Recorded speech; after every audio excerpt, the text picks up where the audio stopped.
बिल्ली का बाहर जाना मुश्किल हो जाता था।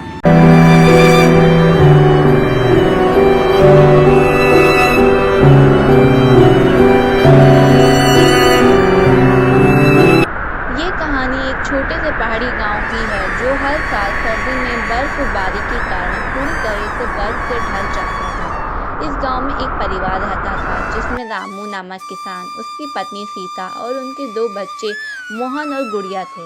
सर्दी के मौसम में ठंड और बर्फबारी से पूरे गांव का जीवन कठिन हो जाता था, लेकिन इस बार ठंड का कहर कुछ ज़्यादा ही महसूस हो रहा था।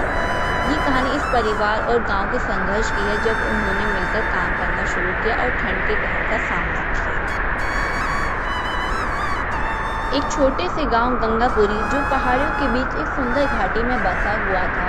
यहाँ का मौसम हमेशा ही सर्द रहता था, लेकिन सर्दी का मौसम आते ही बर्फबारी और ठंड की एक अलग ही कठिनाई सामने आ जाती थी।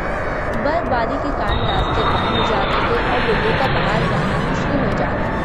हर साल गांव वाले ठंड से बचने के उपाय करते, लेकिन इस साल ठंड की तीव्रता कुछ ज़्यादा थी।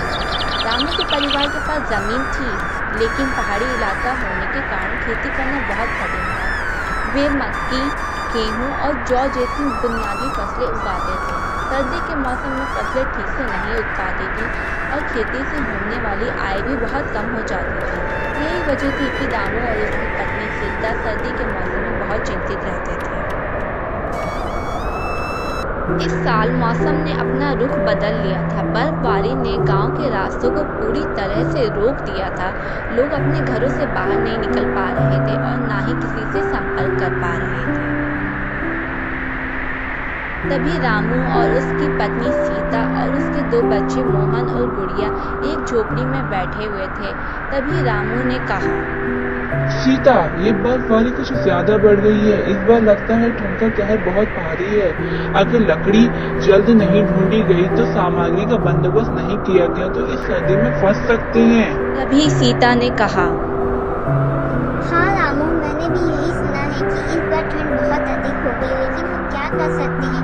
बर्फ ने सारे रास्ते बंद कर दिए हैं और अब हमारे पास बहुत कम लकड़ी बची है। तभी मोहन ने कहा, मम्मी पापा, हमें क्या होगा?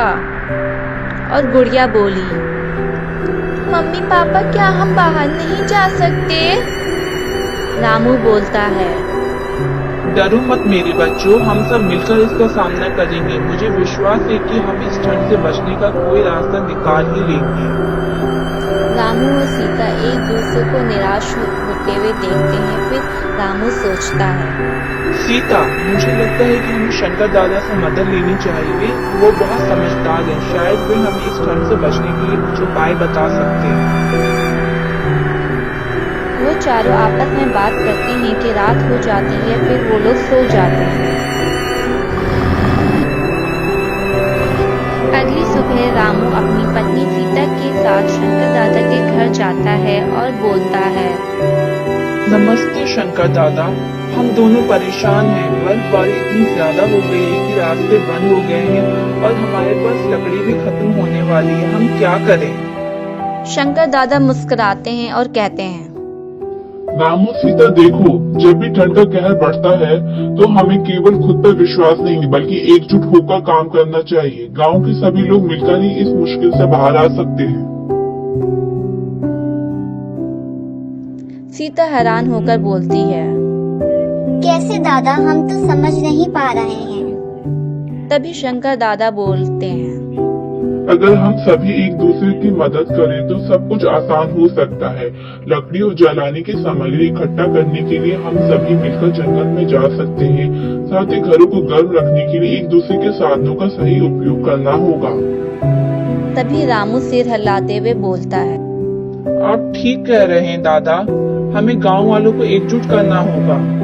तभी शंकर दादा बोलते हैं, बिल्कुल, अब तुम दोनों ये समझ लो कि अगर हम मिलकर काम करेंगे तो ठंड का कहर हम पर हावी नहीं होगा। एकता में ही ताकत है। तभी रामू, सीता और शंकर दादा गांव वालों के पास जाते हैं और उनसे बोलते हैं,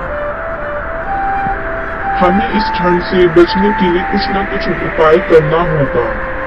तभी सभी गांव वाले सहमत हो जाते हैं और बोलने लगते हैं, हमें सबसे पहले लकड़ी इकट्ठी करनी चाहिए। अगर ये बर्फ बढ़ी तो हमें लंबे समय तक जलाने का इंतजाम करना होगा। तो किसी ने कहा, सही कहा, मैं और मेरे बेटे जंगल की ओर निकलते हैं, लकड़ी का स्टॉक बढ़ाना होगा। और कभी तीसरे गांव वालों ने कहा, हमारे पास पर्याप्त गर्म कपड़े नहीं हैं, महिलाएं क्या कर सकती हैं? सीता बोल उठती है, हम सब मिलकर घरों के लिए कंबल और गर्म कपड़े तैयार करेंगे। मैं और कुछ महिलाएं घरों में गर्म कपड़े बनाना शुरू करेंगी। और शंकर दादा ने कहा, बहुत अच्छा।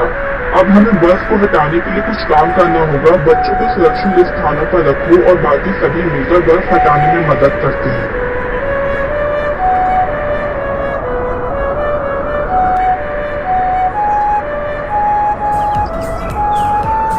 सभी लोग एकजुट होकर काम करना शुरू कर देते हैं। वे बर्फ हटाते हैं, लकड़ी इकट्ठा करते हैं और घरों को गर्म रखते हैं। बच्चे भी अपने हिस्से का काम करते हैं। फिर धीरे धीरे बर्फबारी भी कुछ कम हो गई और रास्ते भी खुलने लगे। गांव के लोग आसपास में मिलकर खुश हो रहे थे कि वे ठंड का सामना कर चुके हैं।